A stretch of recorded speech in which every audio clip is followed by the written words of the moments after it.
Hello viewers, কেমন আছেন আপনারা? আশা করি ভালো আছেন। তো চলুন আজ দেখাবো রিদমিক কিবোর্ডের গোপন কিছু টিপস এবং রিদমিক কিবোর্ডের ফুল এডিট কিভাবে করবেন এবং রিদমিক কিবোর্ডকে কিভাবে দৃষ্টিনন্দন করবেন। তো চলুন শুরু করা যাক। ফার্স্টে আপনি মেনু থেকে রিদমিক কিবোর্ডে ঢুকুন।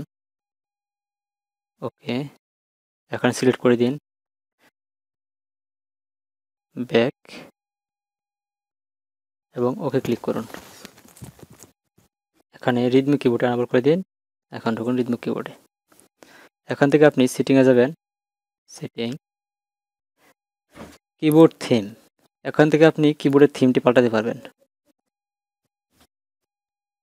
যেমন বর্তমানে থিমটি এরকম আছে, তো ইচ্ছাগুলো পাল্টাতে পারবেন থিমটিকে।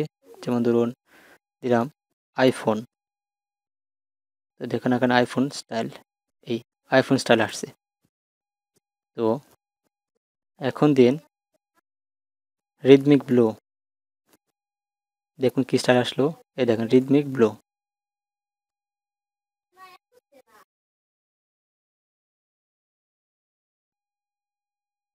ওকে, তারপর পরের অপশনটিতে এভাবে আপনি এখানে যে কয়টা অপশন আছে ব্যবহার করতে পারবেন। তারপর কিবোর্ড হাইট পোর্ট্রেট, এখান থেকে আপনি কিবোর্ডের সাইজ পরিবর্তন করতে পারবেন। যেমন আমি বাড়িয়ে দিই, ওকে, ল্যান্ডস্কেপটা বাড়িয়ে দিই। এখন দেখেন কিবোর্ডের হাইট ওয়াইড কি পরিবর্তন বাড়ছে। ঠিক আছে, এটা আপনি বাড়াতে পারবেন আপনার সুবিধা মতো। তারপর চলুন বাংলা ফিক্সড লেআউট, এটা আপনি ইউনিজয় রাখতে পারবেন, ন্যাশনাল রাখতে পারবেন, যেটা ইচ্ছে। লেআউট এটা অল থাকার সবচেয়ে বেটার হবে। Font option, keyboard and suggestion এটাই থাক। ভিব্রেট অন কেপ্রিস, এটা ক্লিক করলে এই অপশানটা মার্ক করার পরে আপনি যখন টাইপ করবেন তখন আপনার কি মোবাইলটা অটোমেটিক ভিব্রেট হবে। এখন এটা আনমার্ক রাখবেন। সাউন্ড অন ক্যাপ্রিস, এটা অ্যানাবল করলে বা মার্ক করলে আপনার কিবোর্ডে যখন টাইপ করবেন তখন দেখবেন সাউন্ড হবে। ঠিক আছে, তারপর আসুন পরের অপশানটিতে পপ আপ অন ক্যাপ্রিস, এটাও চালু রাখবেন।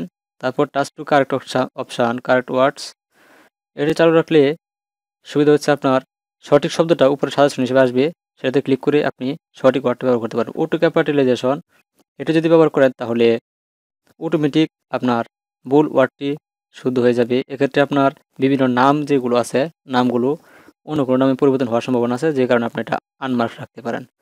লার্ন ওয়ার্ডস মার্ক রাখতে পারেন। ভলিউম কার্সর আনমার্কে থাক। লং প্রেস ডিলে, এটা আপনি যত বাড়িয়ে দিবেন তত আপনার ক্লিক করার সাথে সাথে কিবোর্ড লেট করে তার ফন্ট উঠবে। তো এক্ষেত্রে আপনি কম রাখা বা 400 মিলিসেকেন্ড রাখবেন, সেটি ভালো। কাট কপি পেস্ট, এটা একটা বিশাল ব্যাপার। Long press on CVX for cut, এখানে যদি আপনি মার্ক রাখেন, এটা যদি পাসওয়ার্ড কপি করেন সেখানে দেখবেন পাসওয়ার্ড আপনার ফুল কপি করতে পারবেন না। এক্ষেত্রে আপনি সি ক্লিক করে ধরে রাখবেন, তাহলে দেখবেন কপি হয়েছে। ভি ধরলে পেস্ট হয়েছে, এক্স ধরলে কাট হয়েছে। তো এটা আপনার প্রয়োজন বিশেষ লাগতে পারে। কুইক ফিক্সেস, এটা মার্ক রাখতে পারেন, না রাখলে ভালো। শো সাজেশন, আপনি যখন টাইপ করবেন তখন উপর থেকে অটোমেটিক সাজেশন দেওয়া রাখবে। তারপর হচ্ছে কন্ট্যাক্ট সাজেশন, এটা যদি চালু রাখেন তাহলে আপনার কন্ট্যাক্টে যে নামগুলো আছে এগুলো যখন দেখতে যাবেন প্রথম অক্ষর লেখার পরেই অটোমেটিক সাজেশন দিতে থাকবে। অটো কমপ্লিট, এটা যদি রাখেন তাহলে যেমন ধরেন একটা লাইনের প্রথম অক্ষর দি যদি ছোটো হাতের লেখেন, ওই ক্ষেত্রে দি ছোটো হাতের বড় হাতে করে দিবে। এক্ষেত্রে আপনার অটো কমপ্লিটের কাজে দিবে। তো রিদমিক কিবোর্ডের সেটিংস আজকের পর্যন্ত। ধন্যবাদ।